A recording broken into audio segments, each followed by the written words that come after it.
প্রথম প্রশ্ন, তোমার রবকে? আমরা বলবো আমাদের রব আল্লাহ। দ্বিতীয় প্রশ্ন, ওমা দীনু, তোমার ধর্মের নাম কি? আমরা কি বলবো?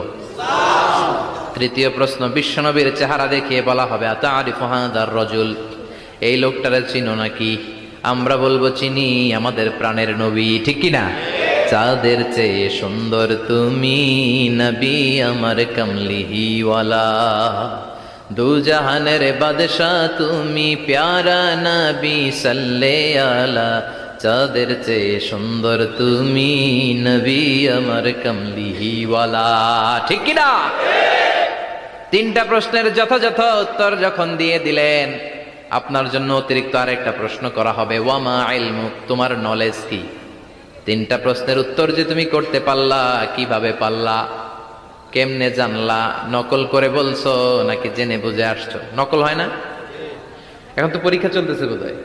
কি পরীক্ষা? এসএসসি পরীক্ষা। নকল হয়? কৃষ্ণপুরে নকল নাই না? এখন মনে হয় এগুলো একটু কমছে। একটা সময় ছিল অনেক নকল হইতো।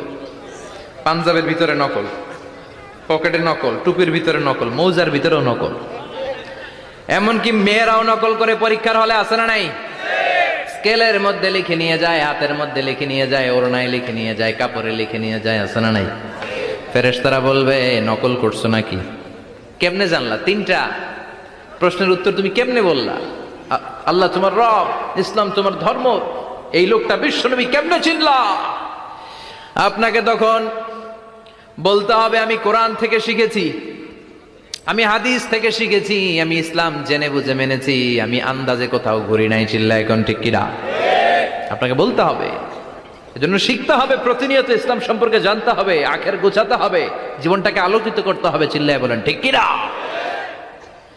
চারটা প্রশ্নই যখন হয়ে গেল, ফেরেশতারা বলবে আহলান ওয়া সাহলান ওয়া মারহাবান বিক, খোশামদেদ, কংগ্রেচুলেশন, খোশামদেদ, কংগ্রেচুলেশন, সব প্রশ্নের উত্তর তুমি পেরেছ। ফায়ুফসাহু লাহু কবরুহু ৭০ যিরান, আপনার কবরটারে ৭০ হাত লম্বা করে দেয়া হবে। ওয়া ইফতাহু লাহু বাবুন ইলাল জান্নাহ, আপনার কবর থেকে জান্নাতের দিকে দরজা খুলে দেয়া হবে। ওয়া ইউলবাসু মিন লিবাসি আহলিল জান্নাহ,